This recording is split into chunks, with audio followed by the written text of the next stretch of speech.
I'm Frank Zanka. I am the game creator of Destiny Aurora Renegades. You can see the box there. So I'm just going to do a quick once-over of the game. This is not going to be a tutorial of every single different type of strategy or element. This is basically just to give you a quick overview of what the gameplay could be like. So as you can see, there are two boards.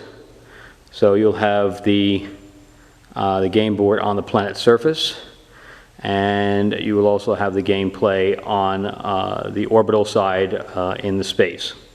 So the first thing you'll have to do is pick your ship. So let me try to focus that a little bit there. So your ship can be of two factions. And you'll get to know more and more about the game and the characters as you go. But also, if you want to check out my book that has a lot of the characters in it that are explained, etc. So if you're a sci-fi reader, definitely pick that up. It'll definitely help explain some of the backstory on the crew. So you'll have 4 different choices for your ship. So as you see, the Destiny Aurora is already laid out there. There's also the Cerberus, the Cerberus, and the Eden Fire. And there's Cerberus there, and that was the Hades. So as you can see, there's 2 different logos. So let me try to put this in here and focus it. Okay. So you'll see the dragon symbol here. That is the Renegade symbol. And on the Eden Fire, that is the Coalition symbol there. So there's 2 of each ship. So with the models being here, of course, these models are painted. I painted them myself, so try not to be too critical. But they will not come painted. The figures will come more like this. Thank you for doing my poll. It's the front one. There you go. Anyway, they'll come more like this. And they'll come gray for the Renegades and kind of a blue shade for the Coalition. So you'll pick your ship. So let's just assume I pick the Destiny Aurora, so I'm going to put those over here, and the villains and the Renegades have chosen the Port Saven over there, which is the Hades. So each one of these ships will start in different portions of the map. So the map has 4 different planets, and you'll only be using 3 of those at a time. So you'll choose your ship, and then your job is to choose your crew. So as you can see, there's Flibby up there, and she has a word there. It says pilot. So she's a pilot, and we have an inspector who is a commander, comms and medical, weapons engineer, purely weapons, purely engineer, weapons, inspector, etc. So there's each of the factions has 10 cards, and out of that you'll be picking 5 because your teammate will pick the other 5, or if you're playing just a 2-player game, then the other team gets pushed to the side. So in this case, I'm going to use the 5 members of the Destiny Aurora crew from my book, which is X, Flibby, Jace, and Rolf and Rovana. Okay, so we're just going to put those to the side. All right, so here you will see that. All right, so now going over here to the ship side, we're going to put each one of them in their respective stations on the ship. So Flibby's the pilot, so she's going to go in navigation, communications. Rolf will go in engineering, and Rovana will go in weapons, and Jace will go in my commander side. From there, we will then choose a mission. So from the full missions deck, see that? Okay, so we're going to pick one of these cards out. So if you notice from the cards, each one of them up on top, this has the name of the mission, and this is the campaign that it's based on.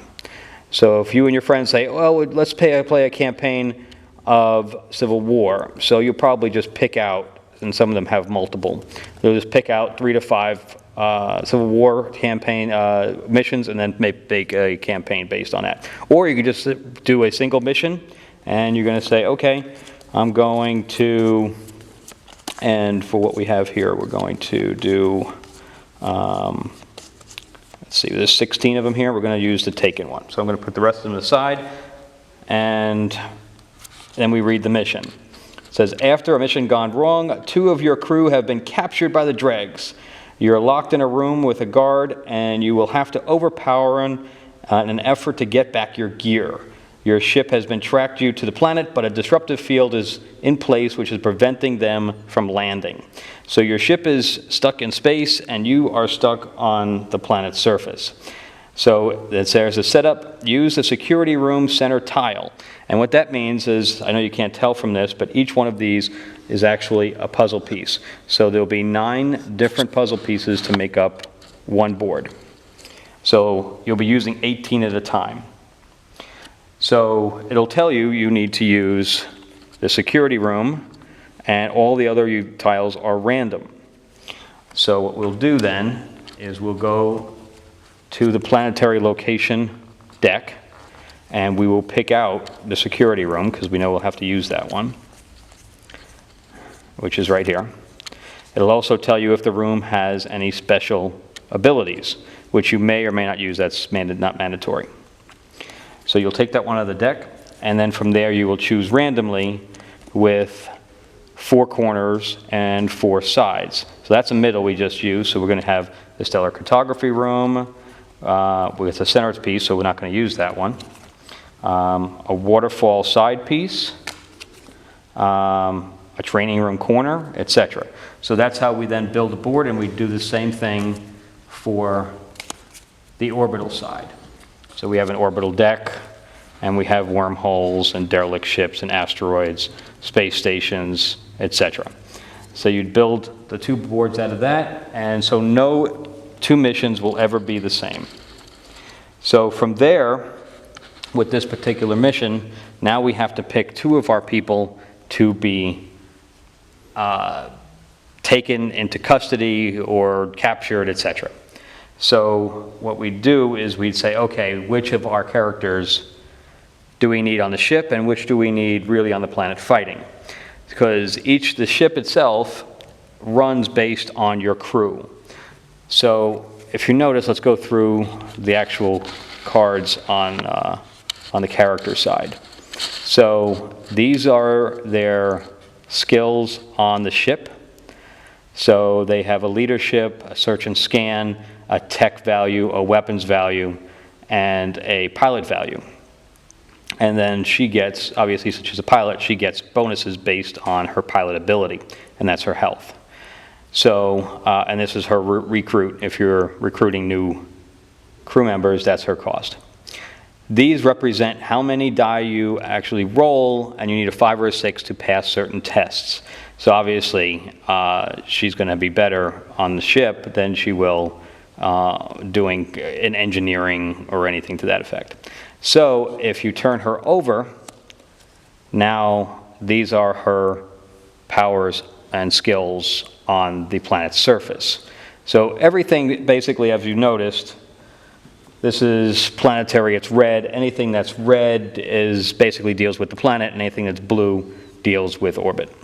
So for her, on the planet, she gets a claw pounce. Basically, she could attack twice if she hits on the first one. And the first 3 of these are the same, but this is your stealth value and your medical value. So she pretty much has no medical value at all, so don't ever give her a syringe. So this is their health. You're not rolling die for movement, you're just moving up to 5. That's her defense value, and that is her attack value. etc. So what we're going to do is we're going to probably leave her on the ship because, and let me pull up the ship card here real quick. Let me pull up the Eden Fire, and I'll explain this. So this is all of your, as I explained earlier, all of their stations. You have your med bay and your brig, because you can actually capture characters, you can turn them into your own, etc. You have special ship abilities here that you can use once per turn, but you have to have an actual person or crew member in those spaces to use those. Capacity of 7, that means you can have 7 people on your ship at any given time, especially when you're adding additional crew. That can become very important. You have a range of 6, your shields are 10, and your hull is based on the back of the card, which we're going to talk about in a second. So you have your attack value, which is 1 plus your weapons operator value, which for her would be 3. So her attack would be 4. So she's actually pretty good, except if I put my actual weapons person in there, she's got a 5. And of course, she gets extra powers for being in that station. So it's going back to Flibby again. As far as her wing value, it says movement 1 plus pilot's wing value. So she's going to be able to move 6, plus she gets an extra rotation. So I'll explain that in a second too, how ships move. And then these are your upgrade values of the ship. So you get 2 weapons and 2 navigation upgrades. So that's basically how the ship works. So if you have, let's say Flibby's now on the planet, and you're going to put Rolf into, who's your engineer, into your pilot station, well, your ship's not going to go very far. Your ship's going to move 2 spaces. And of course, he gets no bonuses at all. And then the same thing with our medic. If he's running weapons or piloting ability, they're not as good. So you have to basically strategize how you're going to use your characters both on the planet's surface and in space. Because once your ship is going to be at maximum crew capacity when you first start the game.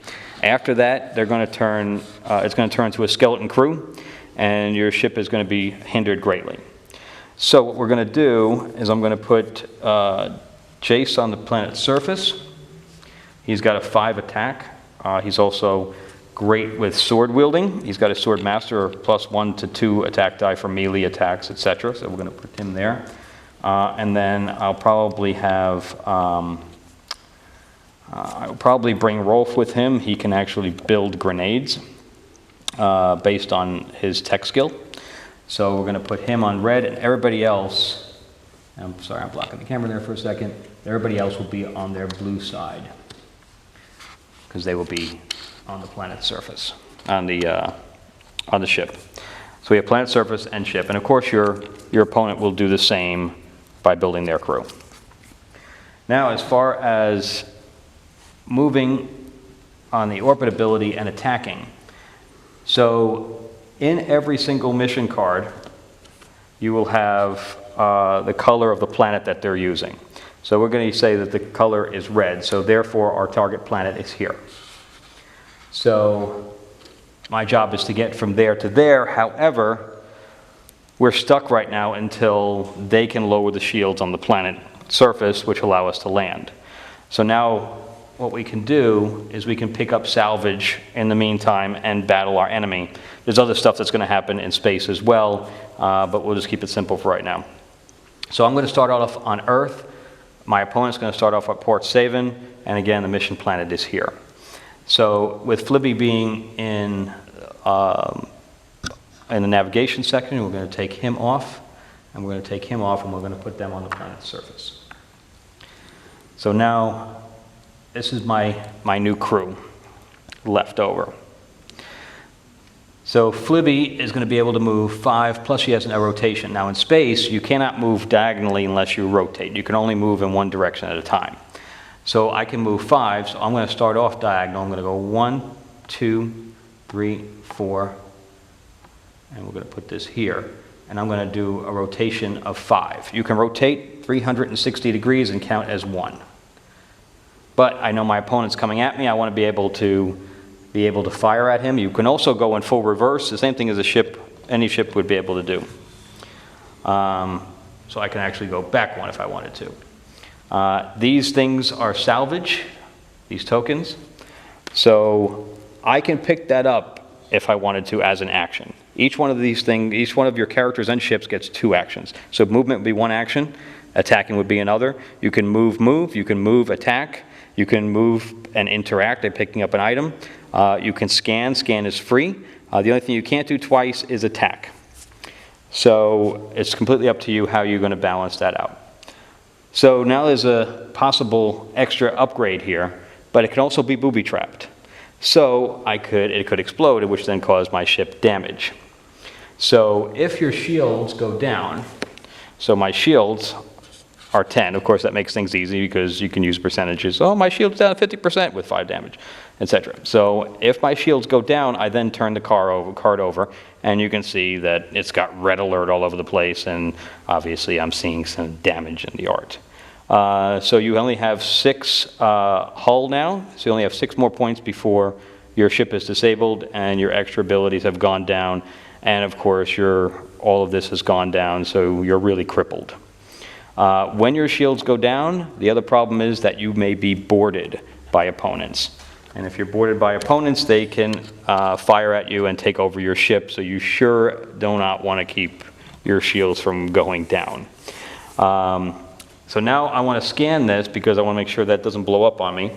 So I'm going to take my communications officer and I'm going to try to scan it. So my scanning value is 4 with my eye. So I'm going to take 4 die and I'm going to roll it.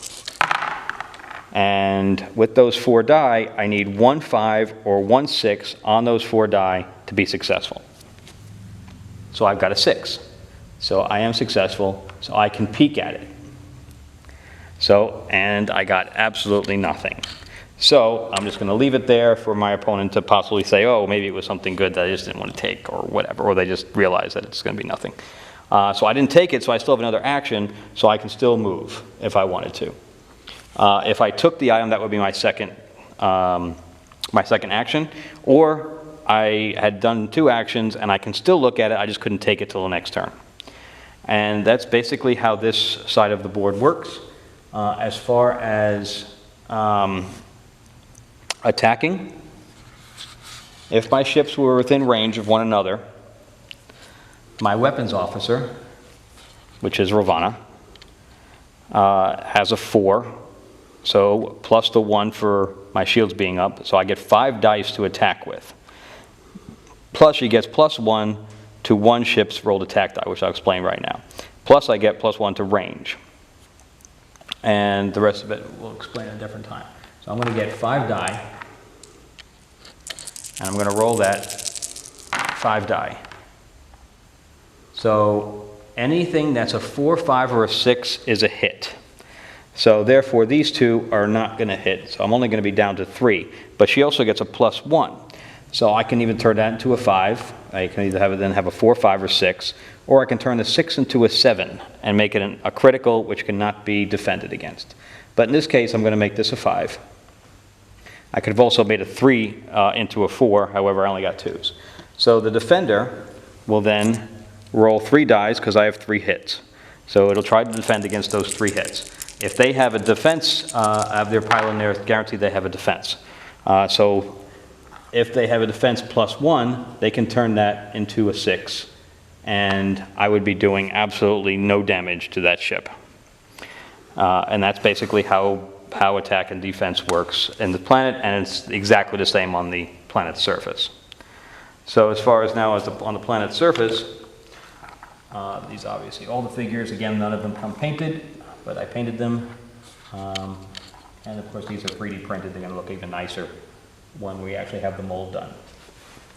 So I have Jason Rolf here, and then we'll have NPCs on the map, etc. And we can scan the item, etc. to see if we have, and we'll get grenades. There are search items here, along with salvage. So there's my search items, etc. And so we have projector shields, we have pistols, And there's the booby trap, just so you know. So you have to be careful when you're looking around, prototype weapons, cloaking devices, etc. And of course, there's also cloaking devices in space as well.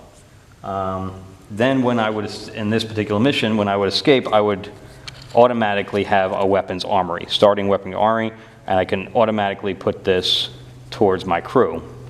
And you see it says +1 to 1 attack die, and it will tell you everything like that, and these things will go right on my crew.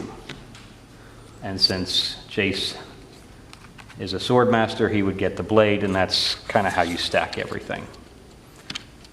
And it would be the same on the planet's surface. You can move, you can move attack. You can only not attack twice unless you're using some kind of a special ability. As far as the layout is concerned, this is sunken terrain, orange, and that's why you need ladders. Hindering terrain, which is the green, which is also in space. The red is blocking terrain, and the yellow is elevated. So again, you have to take a ladder or etc. to go down, or you can simply jump off and take a damage. We also have wall damage in here, etc. Then as far as stealth is concerned, we also have characters that have stealth abilities, so he's got a stealth of 3. So what we do is we'd roll those same 3 dice, and that'd be a cocked die. So he'd get a 6, so he'd be able to go into stealth. So as long as you are against a wall or in a space of hindering terrain, you can go into stealth. Now somebody would have to scan to actually see you, which is great for sneaking up on NPCs or trying to create, do your mission objective without anybody seeing you. So it's an exciting back and forth type of game, and then after both of these sides are done, then we have a world event card that pops up.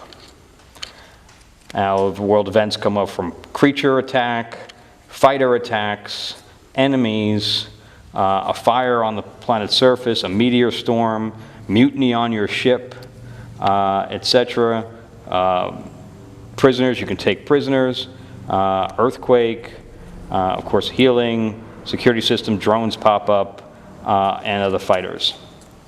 So these are kind of the NPC cards. So we have fighters here, we have a military satellite,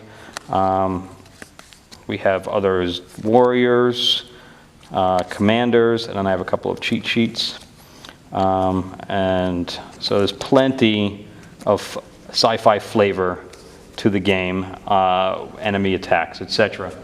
And there's a whole deck of creature cards that will pop up. And these guys are not fun to deal with. So you might have to team up to take them on.